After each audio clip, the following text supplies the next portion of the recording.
Para quem é microempreendedor individual, o famoso MEI, e decide contratar um funcionário, logo aparece aquela dúvida. E agora? Como ficam as regras de saúde e segurança no trabalho? Parece um bicho de sete cabeças, eu sei, mas a ideia aqui é justamente descomplicar isso, passo a passo. Então, a pergunta que não quer calar é, sendo MEI com um empregado, quais são as obrigações reais para garantir que o ambiente de trabalho seja seguro?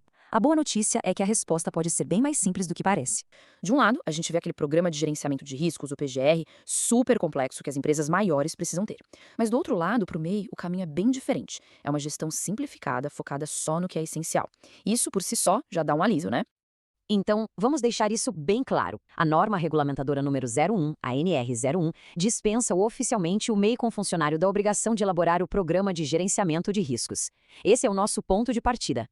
No entanto, e aqui tem um ponto fundamental, essa dispensa não significa que a responsabilidade acabou.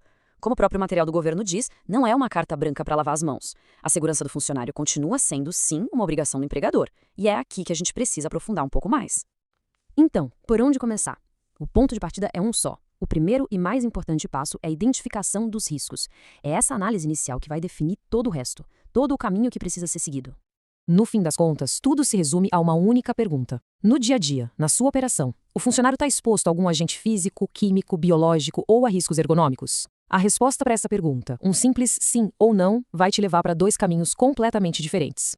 Tá, mas como eu respondo essa pergunta com segurança? Bom, o governo criou uma ferramenta ótima para ajudar nisso, as fichas MEI. São basicamente documentos que já listam os perigos e riscos mais comuns para um monte de atividades de MEI. É o melhor lugar para começar a procurar. E usar essas fichas é super simples. Primeiro passo, encontrar a ficha que corresponde à atividade do negócio. Segundo, ler com calma os riscos que estão ali. E terceiro, que é muito importante, usar o bom senso e olhar ao redor para ver se não tem algum outro risco específico do seu local de trabalho que não está na lista. Agora, alguns pontos de atenção aqui que são cruciais. Nem toda atividade de MEI vai ter uma ficha pronta. E, mesmo quando tem, a ficha é um guia, não uma lista final e completa. A responsabilidade de identificar todos os riscos da operação, no fim das contas, é sempre do empregador. Ok, vamos então para o primeiro cenário possível. Digamos que, depois de analisar a atividade e consultar as fichas MEI, a conclusão é que não existem riscos significativos. Esse é o que a gente chama de caminho a rota mais simples e direta. A condição para seguir por essa rota é bem clara. O funcionário não pode estar exposto àqueles 4 tipos de risco que a gente falou. Se o ambiente de trabalho é seguro nesse aspecto, as obrigações são bem mais tranquilas. A principal tarefa nesse caminho é preparar um documento chamado Declaração de Inexistência de Riscos.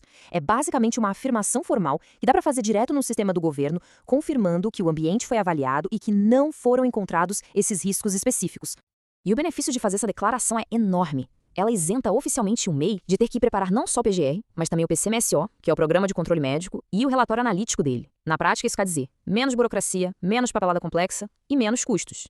Mas, atenção aqui, ser mais simples não quer dizer isenção total.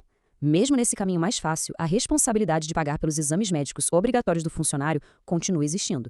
Disso não tem como escapar. E que exames são esses? Basicamente, 3. O admissional, lá na contratação, o demissional, quando o contrato acaba, e, para a maioria das atividades de MEI, que tem grau de risco 1 ou 2, tem também o exame periódico, que precisa ser feito a cada 2 anos. Isso é lei. Certo. Agora vamos para o outro lado da moeda. E se a análise inicial mostrar que sim, existem riscos no ambiente de trabalho? Aí a gente entra no caminho B, que vai exigir um pouco mais de atenção e algumas etapas a mais. A presença de riscos já aciona novas obrigações. E com elas, claro, vem uma sopa de letrinhas. Mas calma, o nosso objetivo aqui é exatamente traduzir o que cada uma dessas siglas significa e o que precisa ser feito. A primeira sigla é o LTCAT, é o Laudo Técnico das Condições do Ambiente de Trabalho. Pensa nele como um raio-x detalhado do ambiente de trabalho. E um ponto muito importante, não é qualquer um que pode fazer.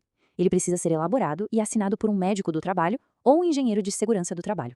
Depois vem o PPP, o Perfil Profissiográfico Previdenciário. Esse aqui é como se fosse um histórico da vida de trabalho daquele funcionário, registrando todas as condições a que ele foi exposto. E hoje em dia, o jeito de cumprir essa obrigação é totalmente digital. Basta enviar as informações pelo evento S2240 lá no sistema do E-Social. E, por fim, o PCMSO. Esse é o Programa de Controle Médico de Saúde Ocupacional. Agora sim, estamos falando de um programa completo para monitorar a saúde do funcionário. Ele se torna obrigatório em 2 situações. Ou se os riscos que existem não puderem ser totalmente eliminados, ou se a atividade por si só já tiver um grau de risco mais alto, 3 ou 4. Ufa! É bastante informação, né? Para ajudar a organizar tudo isso, nada melhor que um checklist final, um guia rápido para deixar tudo bem claro. Então, olha só como fica simples. Tudo parte daquela pergunta central. O empregado está exposto a riscos? Se a resposta for não, o caminho é o da esquerda, fazer a declaração de inexistência de riscos e garantir os exames médicos. Agora, se a resposta for sim, o caminho é o da direita, elaborar o LTCAT, enviar as informações do PPP pelo e-social e, se for o caso, implementar o PCSMO. O ponto mais importante de toda essa conversa, o que realmente precisa ficar, é o seguinte: não importa se o caminho é o simples ou o mais detalhado. A responsabilidade final pela saúde e pela segurança do empregado é sempre, sempre do empregador. Isso não se transfere. E para a gente fechar, fica uma reflexão. Contratar um funcionário como o MEI é um baita sinal de que o negócio está crescendo, e isso é ótimo. Mas a questão vai além de só cumprir as regras. A pergunta é, à medida que o negócio cresce em tamanho, ele também está crescendo em segurança para todo mundo?